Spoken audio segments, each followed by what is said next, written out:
Hello, नमस्कार दोस्तों। HME max education में आपका स्वागत है। और आज हम हिंदी की मैराथन क्लास ले रहे हैं जिसमें व्याकरण, गद्य, पद्य सब कंप्लीट होगा अपना। तो ऑब्जेक्टिव सीरीज़ है, जितने टाइम चलती है तब तक। तो इसका पहला प्रश्न आपके सामने है, आपको उत्तर देने हैं और बताते चलो, कमेंट भी करते चलो। तो पहला प्रश्न है, बालक शब्द किस प्रकार की संज्ञा है? बालक शब्द किस प्रकार की संज्ञा है, ये बताना है। बताइए जल्दी, किस प्रकार की संज्ञा है?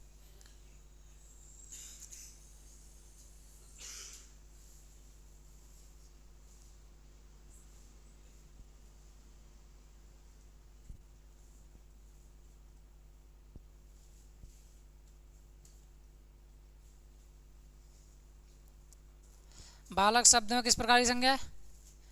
चलो अब यहाँ से हम संज्ञा कितने प्रकार की होती हैं? व्यक्तिवाचक, जातिवाचक, भाववाचक, द्रव्यवाचक और परिमाणवाचक। कौन सी?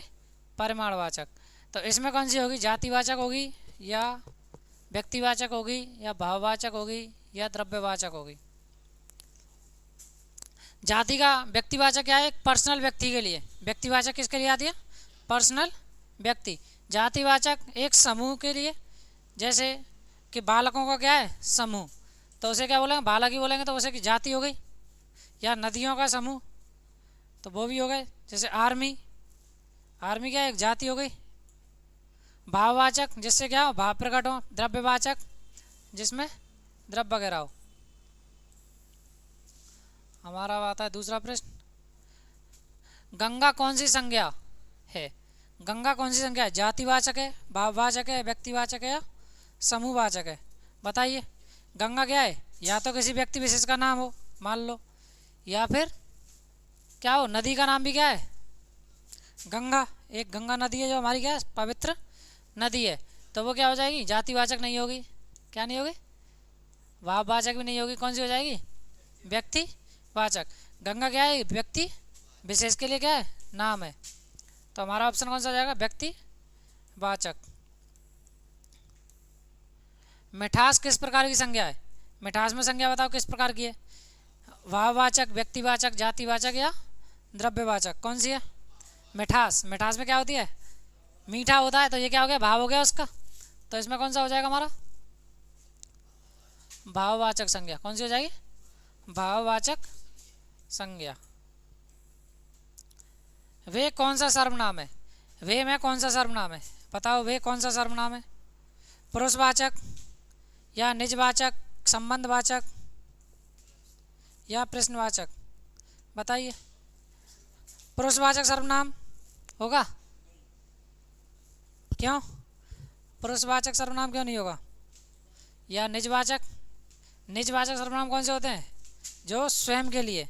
सर्वनाम की परिभाषा, जो या संज्ञा, जो संज्ञा के, जो संज्ञा को प्रदर्शित करते हैं उसे क्या बोलते हैं? सर्वनाम बोलते हैं। तो पुरुषवाचक सर्वनाम नहीं होगा। निजवाचक सर्वनाम होगा कि नहीं होगा? संबंधवाचक, प्रश्नवाचक, कौन सा होगा बताओ? तो कौन सा हो जाएगा हमारा? कौन सा सर्वनाम होगा? पुरुषवाचक सर्वनाम। कौन सा होगा? पुरुषवाचक। ये किसी व्यक्ति विशेष के लिए करता है, तो इसे क्या बोलते हैं? पुरुषवाचक सर्वनाम। क्या हो गया? अब आते हैं अपने क्वेश्चन नंबर 5।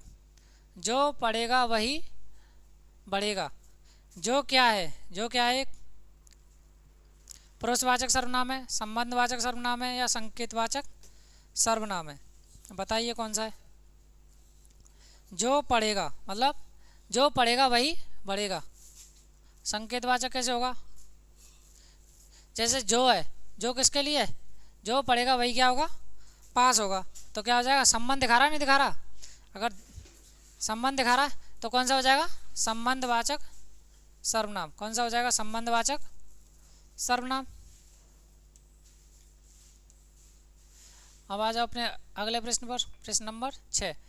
तीन लड़के में तीन कौन सा विशेषण है? तीन लड़के हैं, उनमें तीन क्या विशेषण है? गुणवाचक है, संख्यावाचक है, परिमाणवाचक है या संकेतवाचक है? तो तीन क्या आती है? संख्या होती है, नहीं होती? तो कौन सा हो जाएगा? संख्यावाचक विशेषण। कौन सा हो जाएगा? संख्यावाचक विशेषण। अब आते हैं हम अगले प्रश्न पर। प्रश्न नंबर, बहुत पानी में बहुत क्या है? बहुत पानी है, उसमें बहुत क्या है, ये पूछना चाह रहा है। बताइए क्या है बहुत? गुणवाचक है, संख्यावाचक है, या परिमाणवाचक है, या संबंधवाचक है? गुणवाचक। गुणवाचक क्या होता है? जो विशेषता बताता है, जो किसी की विशेषता बताए। अब बहुत क्या कोई विशेषता तो बता रहा है। संख्या, संख्यावाचक होगा नहीं, गुणवाचक होगा नहीं, क्योंकि इसमें कोई विशेषता नहीं बता रहा। संख्यावाचक क्यों नहीं होगा? क्योंकि इसमें कोई फिक्स संख्या नहीं है। तो संबंधवाचक भी नहीं होगा, क्योंकि संबंध थोड़ी दिखा रहा है। कौन सा हो जाएगा? परिमाणवाचक। बहुत पानी, बहुत पानी का क्या मतलब है? पानी क्या है? बहुत है। उसमें क्या आप बता सकते हो कितना पानी है? 2 पानी है, 3 पानी है? तो इसलिए क्या हो जाएगा ये? परिमाणवाचक। यह पुस्तक में, यह कौन सा विशेषण है? यह पुस्तक में कौन सा विशेषण है? गुणवाचक है, संकेतवाचक है, संख्यावाचक है, या परिमाणवाचक? कौन सा हो जाएगा? यह पुस्तक किसकी ओर इंगित कर रहा है?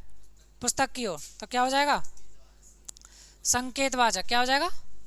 संकेतवाचक। संकेत कर रहा है नहीं कर रहा? तो कौन सा हो जाएगा? संकेतवाचक।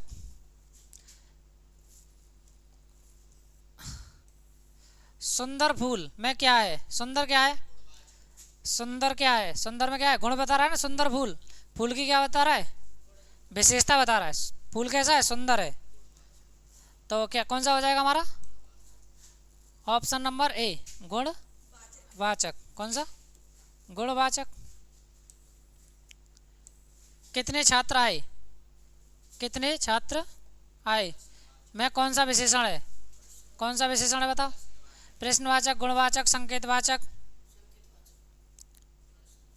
कितने छात्र, मैं कितने का पूछ रहा है? किसका पूछ रहा है? कितने का। तो कितने क्या है? प्रश्न कर रहा है नहीं कर रहा? कितने छात्र हैं? मान लो 20 छात्र हैं। कितने? 20। तभी तो बोलेगा कितने छात्र आए। 20 छात्र आए। तो क्या कर रहा है? प्रश्न कर रहा है। तो कौन सा हो जाएगा? प्रश्नवाचक।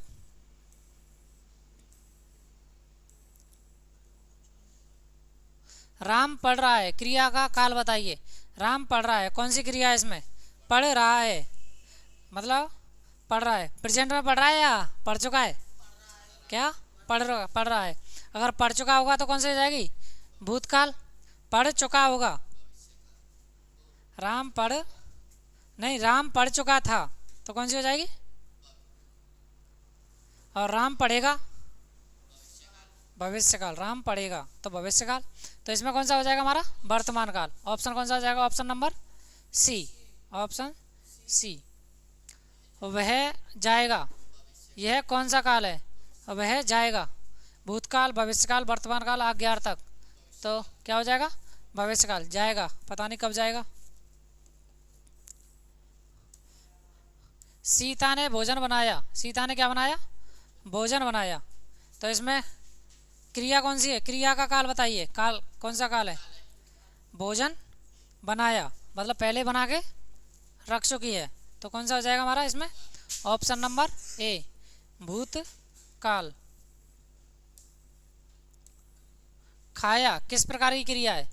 खाया सकर्मक, अकर्मक, सहायक या भाववाचक? सकर्मक क्रिया बताओ, सकर्मक है कि अकर्मक है? सकर्मक क्या होती है? जिसके साथ कर्म का प्रयोग हो, जिसके साथ, जैसे क्या हो जाएगा? राहुल ने खाना खाया। तो क्रिया, कर्म क्या हो गया? कर्म क्या हो गया? खाना। और क्रिया क्या हो गई? खाया। तो कौन सी क्रिया हो जाएगी? सकर्मक। कौन सी? सकर्मक क्रिया। कौन सी? सकर्मक क्रिया। सकर्मक क्रिया कौन सी है? और जो जिसके साथ कर्म का प्रयोग नहीं हो वो कौन सी होती है? अकर्मक क्रिया।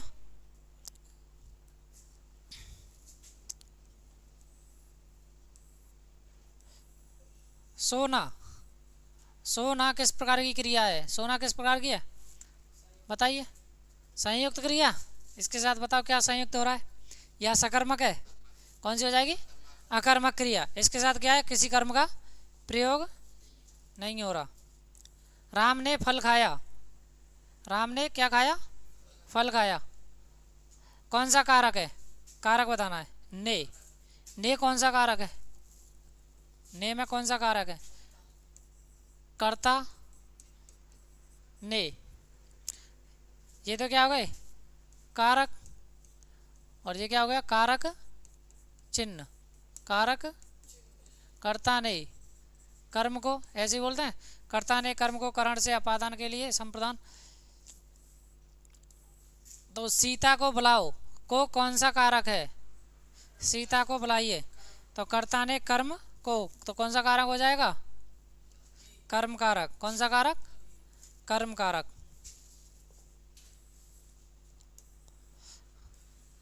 वह कलम से लिखता है कौन सा? कौन सा कारक है? कारक बताना है। कलम से किससे लिख रहा है? कलम से। तो से में बताना है। कर्ता ने कर्म को करण से, तो कारक कौन सा हो जाएगा? करण। कौन सा कारक? करण कारक। कौन सा कारक होगा? करण कारक। राम का घर का कौन सा कारक है? का कौन सा कारक है? कर्ता ने कर्म को, का कौन सा कारक हो जाएगा? संबंध। किसका? संबंध बताने के लिए किसका प्रयोग करते हैं हम?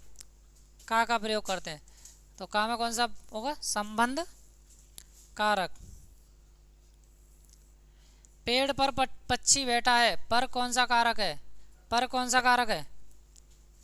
पर बैठा है, कारण होगा नहीं, कर्ता।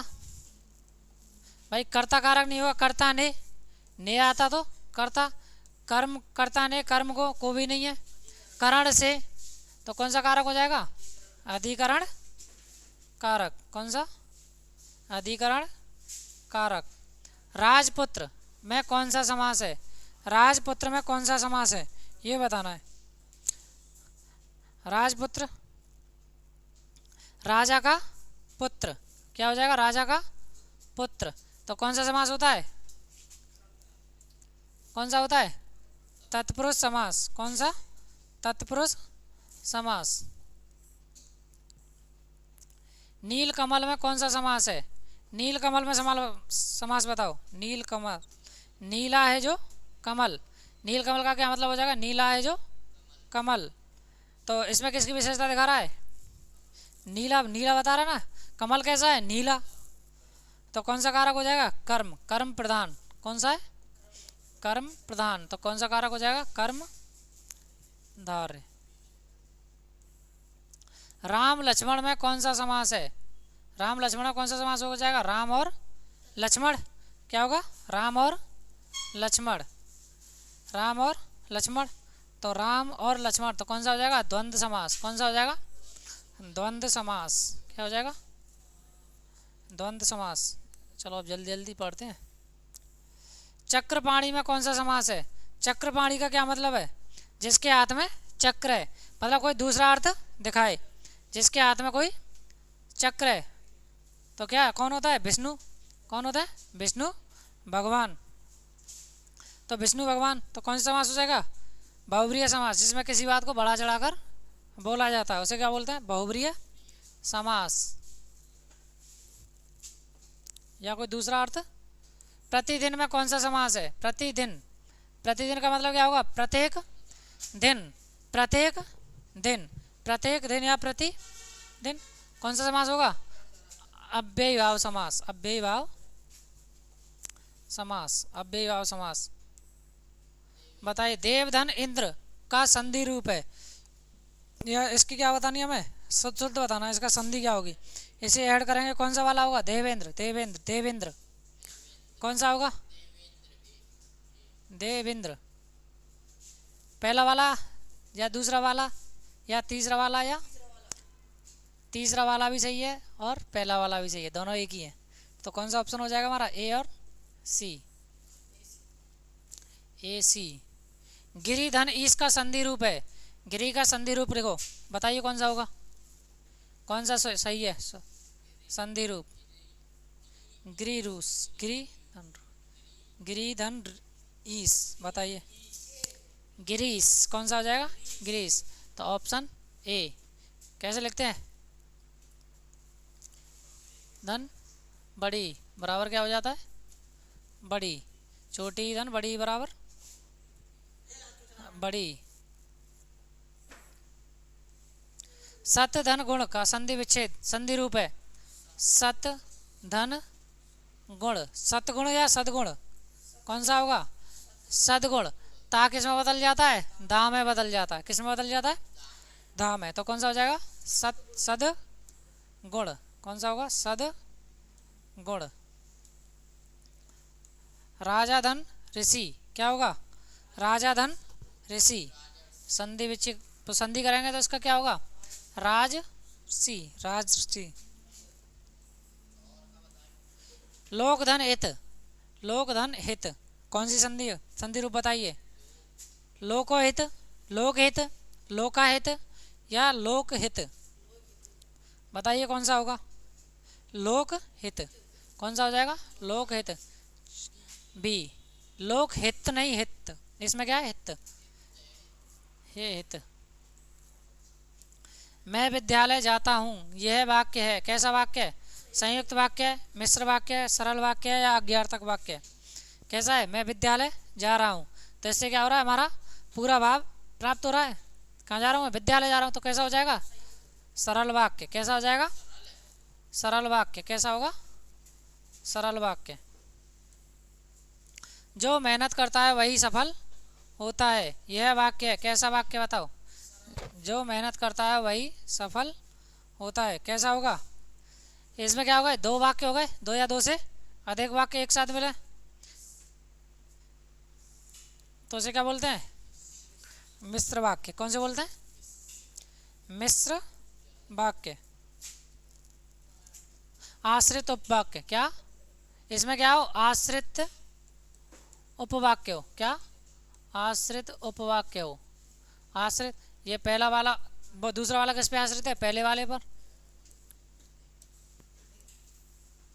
अब आते हैं हम अपने अगले प्रश्न पर। राम आया और सीता चली गई, इसमें भी दूसरा प्रश्न, दूसरा पहले वाले पे आश्रित है, लेकिन इसमें क्या है? क्रिया एक साथ हो रही है। क्या हो रही है? क्रिया एक के बाद एक क्रिया पहले कंप्लीट हो रही है, उसके बाद दूसरी क्रिया। तो कौन सा हो जाएगा ये?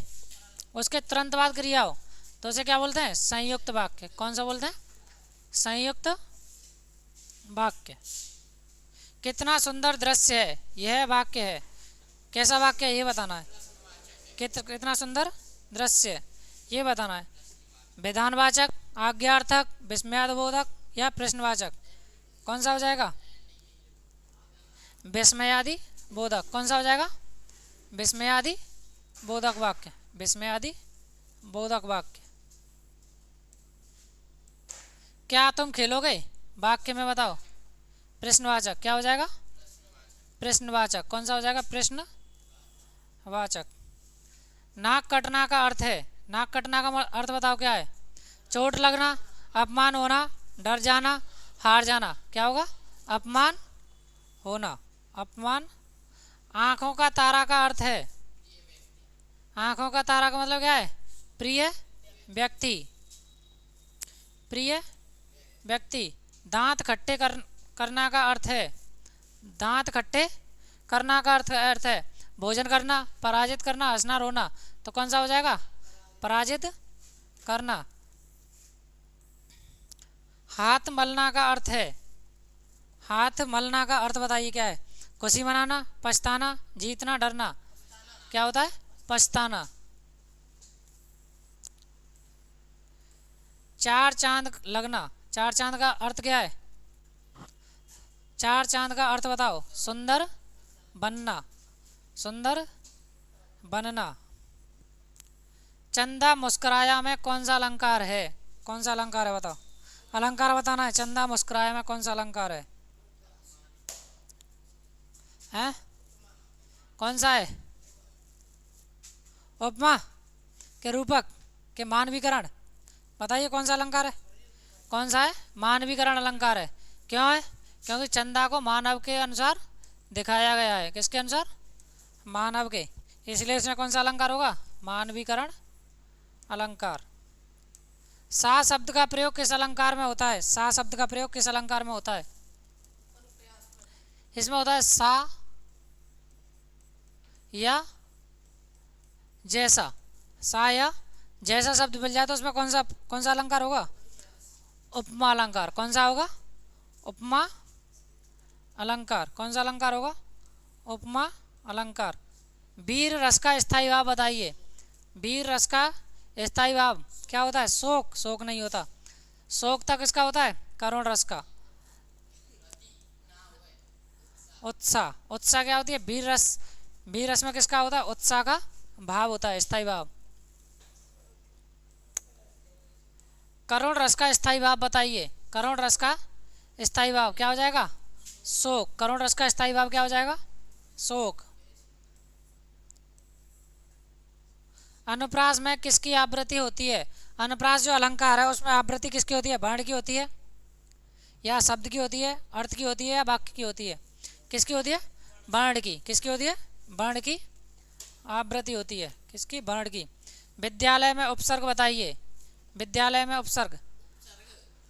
आलय तो क्या हो गया? प्रत्यय। विद्या क्या हो जाएगा? तो कौन सा हो जाएगा हमारा? Option number A, B. निर्दोष में उपसर्ग है। निर्दोष में उपसर्ग बताइए। कौन सा हो जाएगा? नी। नी होगा या निर होगा? नी होगा या निर? कौन सा हो जाएगा? निर उपसर्ग। कौन सा? निर उपसर्ग। पुस्तकालय में प्रत्यय बताइए। कौन सा हो जाएगा? पुस्तकालय में आलय क्या होगा? आलय। पुस्तकालय में प्रत्यय कौन सा हो जाएगा? विद्यार्थी में। विद्यार्थी में क्या हो जाएगा? अर्थी। विद्यार्थी में प्रत्यय क्या हो जाएगा? अर्थी। दुर्लभ का विलोम बताइए। दुर्लभ का विलोम। दुर्लभ का विलोम क्या होता है? सरल, कठिन, सुलभ या विशेष? कौन सा होता है बताओ जल्दी। क्या होता है? सुलभ। क्या होता है? सुलभ। यहाँ तक ये हमारी 50 क्वेश्चनों की सीरीज कंप्लीट हुई। अब हम आगे हम 50 प्रश्न और लेते हैं। तो यहाँ तक किसी को समस्या हो तो वो बताओ, कमेंट करो। 1 मिनट का, 1 मिनट में आपकी समस्या सुनी जाएगी जो भी है।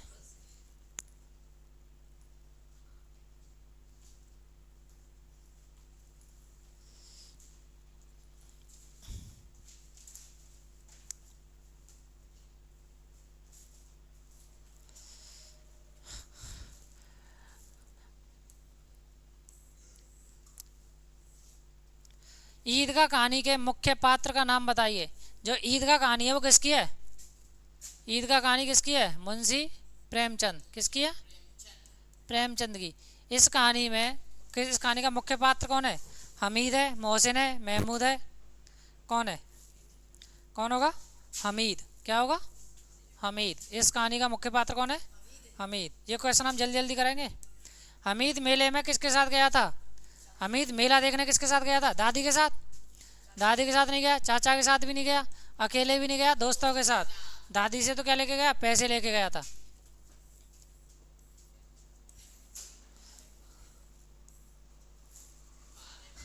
हमीद ने मेले से क्या खरीदे? खिलौने खरीदे। खिलौने खरीदे, मिठाई खरीदी। खिलौने नहीं खरीदे, मिठाई भी नहीं खरीदी थी, किताब भी नहीं। क्या खरीदा? दादी के लिए चिमटा। दादी, उसने देखा था कि दादी जब खाना बनाती है तो दादी क्या हो जाते हैं? हाथ जल जाते हैं। तो उसके लिए क्या खरीद के लगाया था? चिमटा, जिससे दादी के क्या नहीं हो? हाथ नहीं जले। हमीद ने चिमटा क्यों खरीदा? क्यों खरीदा? खेलने के लिए, बेचने के लिए, सजावट के लिए? किस लिए? दादी के लिए। चिल्ला मत। हमीद की दादी का नाम क्या था? हमीद की दादी का नाम क्या था? अमीना, सकीना, फातिमा, जैनब? क्या था बताओ? हमीद की दादी का नाम क्या था? फातिमा के अमीना? क्या था? अमीना था। क्या था? अमीना।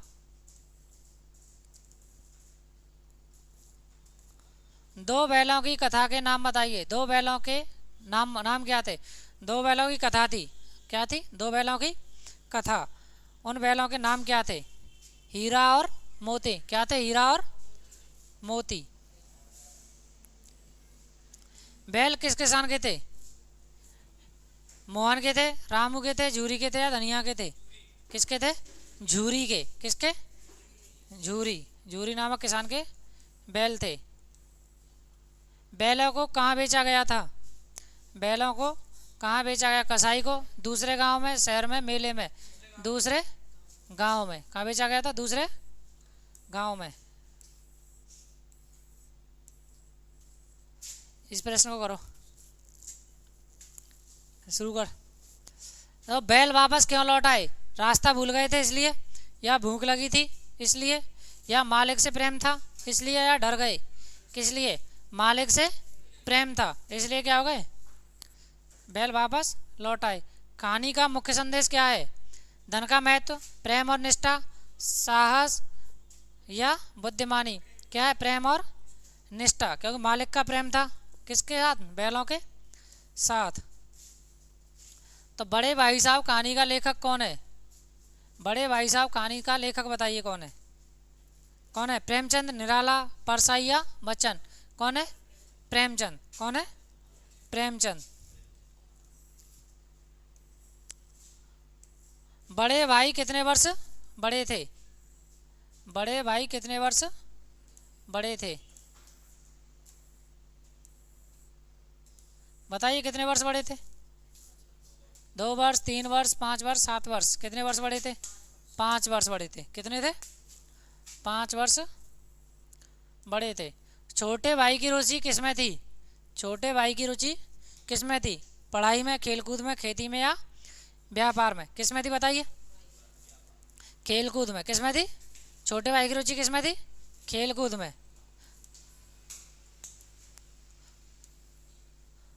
बड़े भाई किस पर जोर देते थे? बड़े भाई किस पर जोर देते थे बताइए?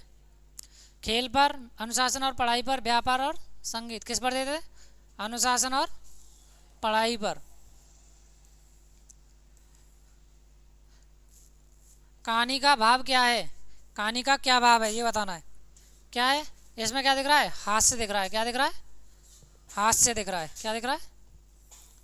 हास्य।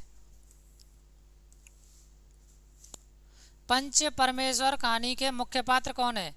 जम्बन और अलगू, राम और श्याम, मोहन और सोहन, हीरा और मोती? कौन है पंच परमेश्वर कहानी के मुख्य पात्र? जम्बन और अलगू। कौन है? जम्बन और अलगू। इसमें जम्बन मुख्य पात्र है, अलगू क्या है? सरपंच। सरपंच क्या है? अलगू। सरपंच कौन है? अलगू। जम्बन की खाला ने किसके विरुद्ध शिकायत की? जम्बन की खाला ने किसके विरुद्ध शिकायत की? गांव वालों के, अलगू के, जम्बन के या सरपंच के? किसके खिलाफ की थी? जम्बन के खिलाफ। किसके खिलाफ? जम्बन के खिलाफ। पंच बनने पर व्यक्ति को क्या हो जाता है? व्यक्ति बताओ क्या हो जाता है? पक्षपाती, निष्पक्ष, लालची या क्रोधित? तो क्या होना चाहिए? सरपंच बन जाए। जैसे किसी का न्याय करना हो तो उसका न्याय कैसे करना चाहिए? निष्पक्ष या पक्षपाती होकर, लालची होकर या क्रोधित? कैसे करना चाहिए?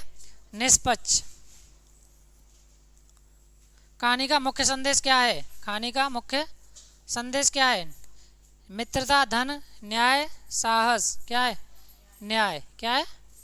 न्याय। अलगू ने निर्णय किसके पक्ष में दिया? किसके पक्ष में दिया?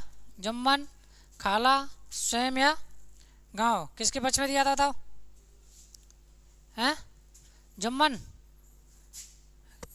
जम्बन के में या खाला के में? स्वयं के पक्ष में देगा नहीं ना, गांव वालों के में। तो किसके पक्ष में दिया? खाला के पक्ष में। लिहाजा की ओर के लेखक कौन है? राहुल सांकृत्यायन, महादेवी वर्मा, अज्ञेय दिनकर? कौन है बताइए? राहुल सांकृत्यायन।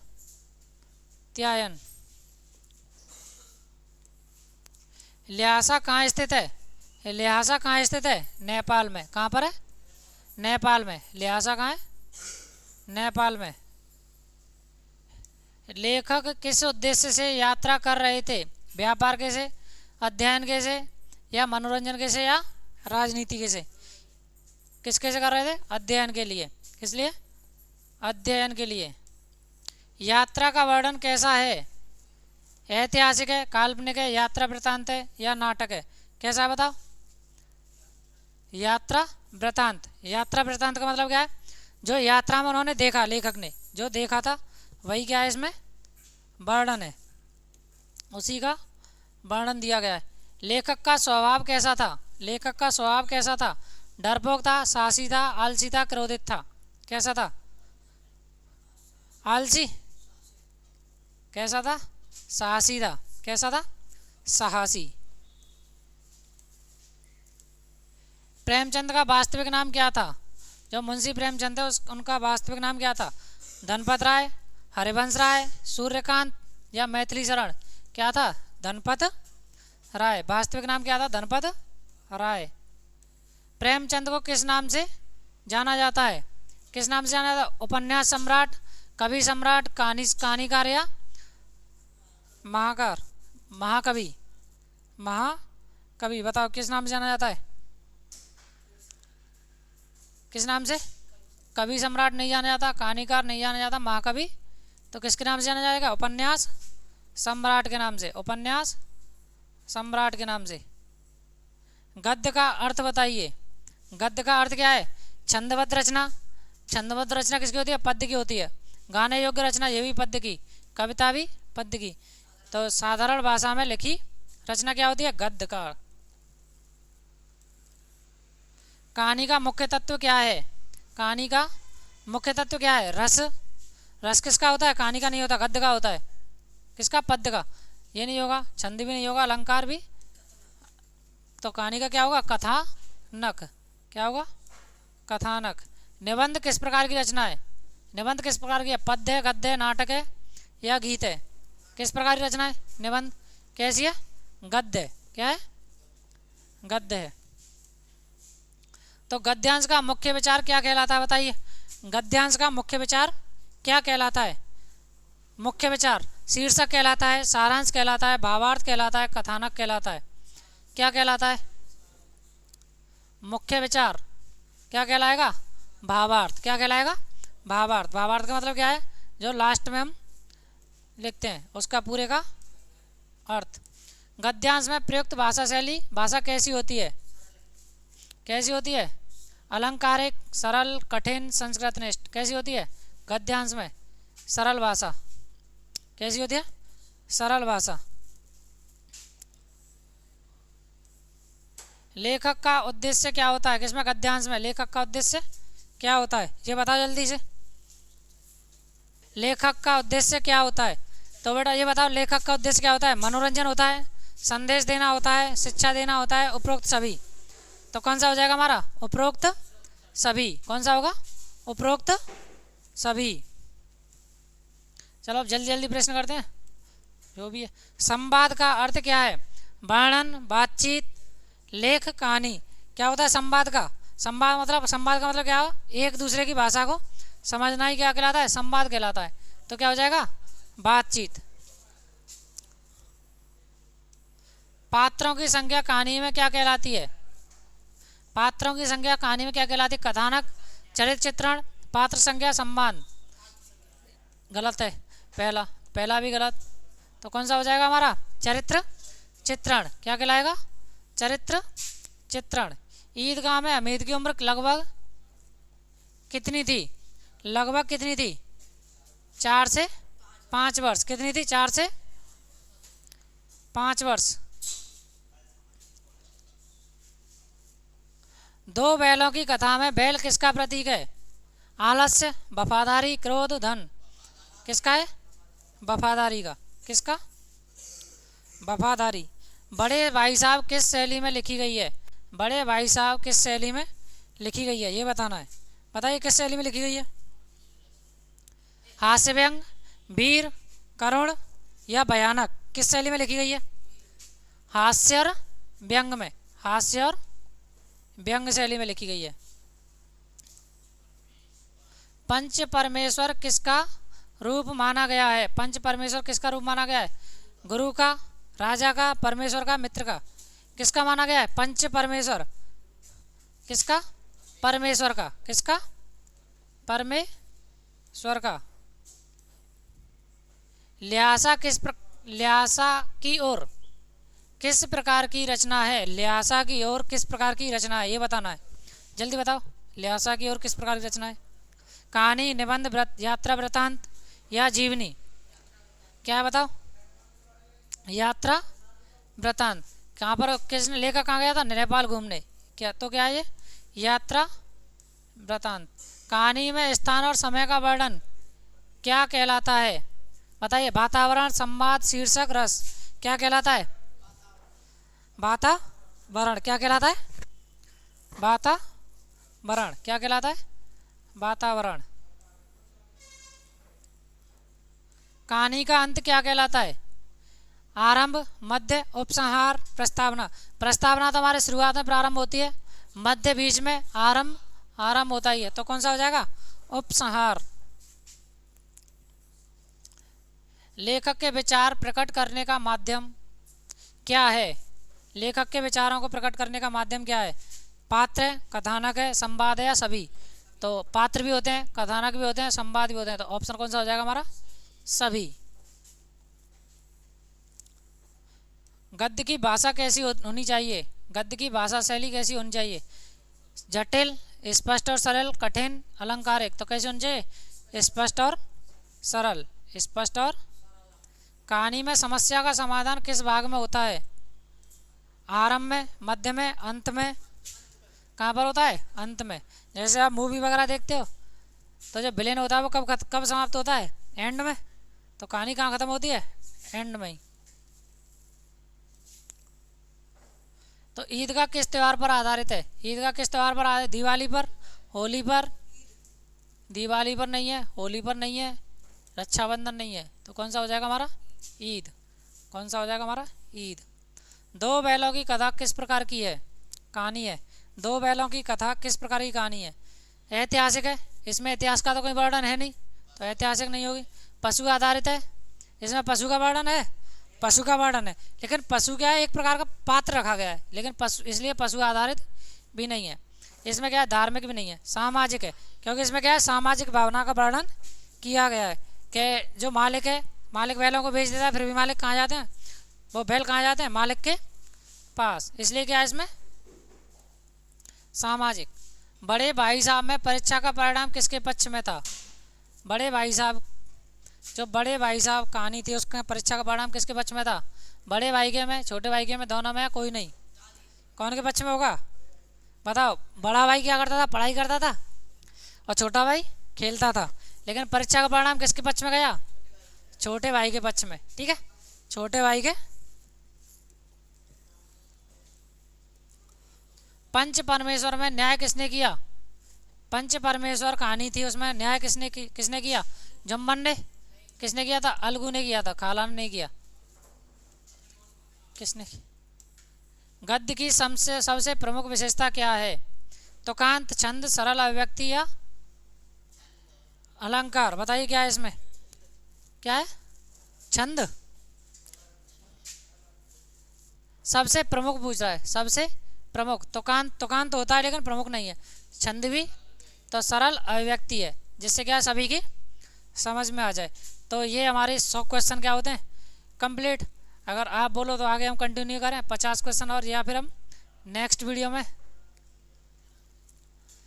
चलो हम नेक्स्ट वीडियो में 50 प्रश्न कराते हैं नेक्स्ट वीडियो में। तो यहाँ तक ये प्रश्न आपने देखे होंगे, पढ़े होंगे, समझे होंगे। यही क्या है हमारे इम्पोर्टेंट है।